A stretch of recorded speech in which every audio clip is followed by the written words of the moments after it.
Okay, so today's going to be a little bit of a rant, longer video. Stick with me. There's going to be a lot of great information, and it's going to be exciting. So stay with me. So first and foremost, let's talk about Equifax. We continue the conversation with Equifax and TransUnion. As we know, you've been probably following the news that Equifax got compromised, and what I did today was I was going through the process of putting on a credit alert and a social insurance alert. For Canada, Social Security would be the United States. Now, from what I've been reading on the Equifax website, you can actually go through Equifax, and they're supposedly covering the cost of these two alerts. Now, if they're not, let me know. I did it in Canada, and I know in Canada they're not covering the cost unless you really kind of grill them. First and foremost, the phone number for Equifax for Canada is 1-866-201-5410. I called today, and I grilled them because I was like, first and foremost, I had to go through all these checks and balances, and I realized that CIA was not being managed properly. You know, confidentiality got compromised. Data integrity, they had an old address that wasn't even my physical address. It was a work address that I had like 13, 14 years ago, right? Then availability, to be able to modify it, change it, well, after they confirmed all my information, all my identity, and 101 questions they made me go through, jump through hoops, but they wouldn't let me update the information to the most current. They wanted me to go back to my creditors, and the creditors in their list is your phone company, your bank, your credit card, like all those. They wanted me to go back to them and say, hey, you know what? Which one of these are out of date, because the information that you have should be this, right? Not, I think it was information like 13 years ago, which was actually a work address, not my resident. So when they're going through the confirmation for, and I'm trying to think what the level of confirmation that would be, just identity, right? Because I was thinking about two-factor authentication, but it wasn't. It was only one factor, really, because you're just asking all these questions of something you know, right? So they were asking all these questions, and just boom, boom, boom, boom, boom, boom, boom, and I had everything. And they're asking me the address, and as the address was wrong, I was like, okay, well, no, this is my current address. This is where I've lived for some time now. And I'm like, are you looking at my work address? Because my work address is this. And I said, the company I used to work for is that. Right? If you're looking for another work address, they're like, no, that's wrong. And I'm like, and I had to go through all these addresses. And finally, I was like, okay, what about this one? And they're like, yep, that's your residence. I'm like, no, it's not. Google Map it. It's an industrial area where there's businesses and manufacturers and things like that. It's not a residence. Well, that's what we have in residence. I'm like, oh my God. Like, okay, enough. Just how do I update it? And this is where it got really frustrating when I look at availability. They wouldn't let me know how to update it. So no, there's nothing to do. You have to contact your creditors. And then when I asked, okay, what's the list of creditors that I have to call so we can't provide that list? I was like, are you serious? Come on, make this a little bit harder, right? And that was it. I was like, okay, fine. I'll figure it out. I'll call around and just find out. So let me ask about, getting this the credit alert and social insurance alert. And then we were going through this just hard time communicating with the customer service person. And what happened was I found out that it was $5.25 for the credit alert, $1.13 for the social insurance alert, and this is in Canada, total of $6.78. Like, as you know, yes, it's not going to break the bank, and that covers you for 6 years. So any company that tries to open up some sort of credit or does something with your social insurance number, now you're going to be alerted. So from there, I was like, okay, hold on. First and foremost, thank you so much for the information. Second, I'm not paying for that because Equifax just got compromised. I'm looking at, protecting my identity and my credit because the compromise that happened from Equifax. They're like, I'm like, you know what? It's your compromise that happened with your company.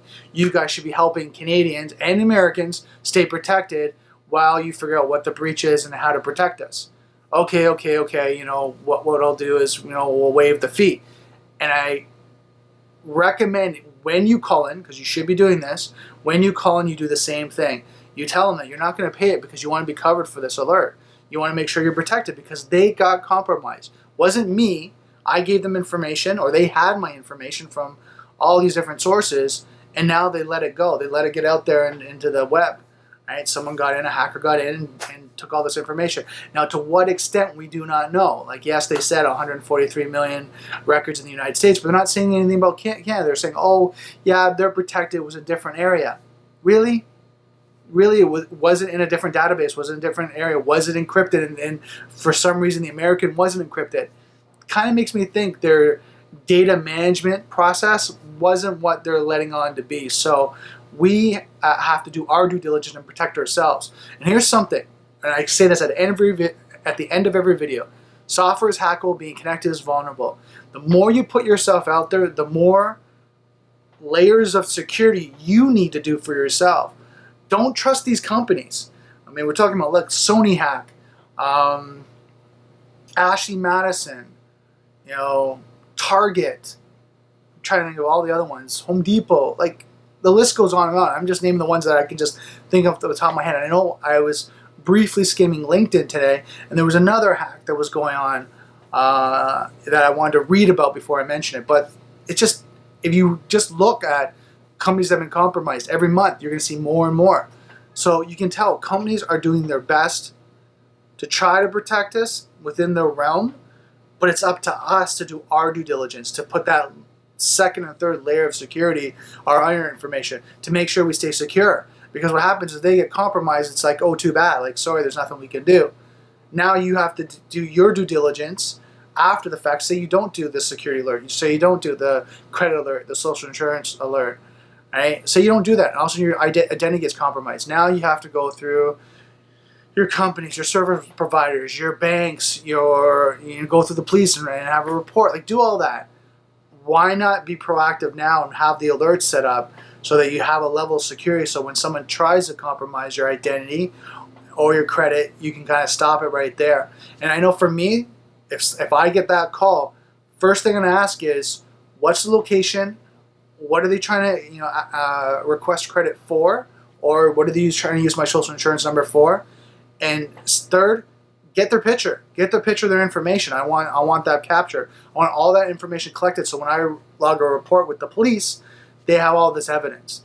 All right, so something to think about, for if it ever happens to you. Hopefully, knock on wood, it doesn't. But if it does, this is a kind of your, checklist you want to go through. You don't want to go, oh my God, it's doing this. Don't worry, just stop them and just leave it.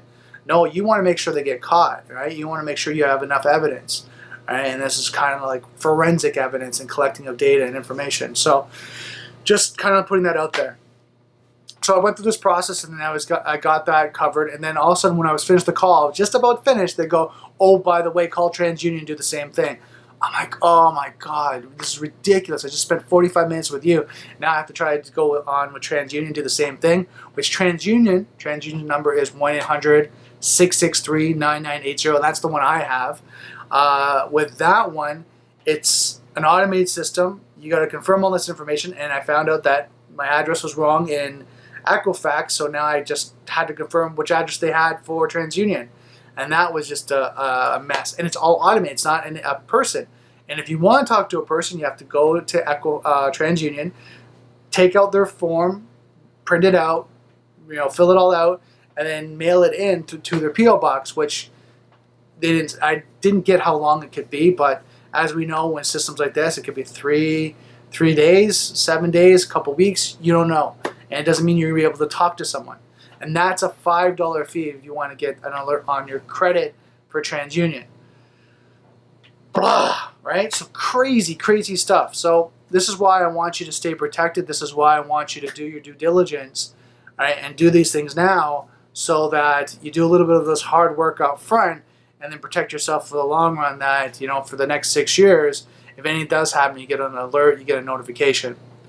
So that's it for today's video. I know it's a little bit of a rant. I know I downloaded a lot of information. If you need to go watch this again, watch it again. Make sure you do this. All right? Your credit alert, your social insurance alert for Equifax, and as well as TransUnion. You get that alert set up. Because what happens is, you want to make sure you're protected. These are layers of security that I'm providing. I'm trying to give you as much information as I learn. I'm going to share with you. So that's it for today's video. Don't forget, software is hackable, being connected is vulnerable. I'll see you next video.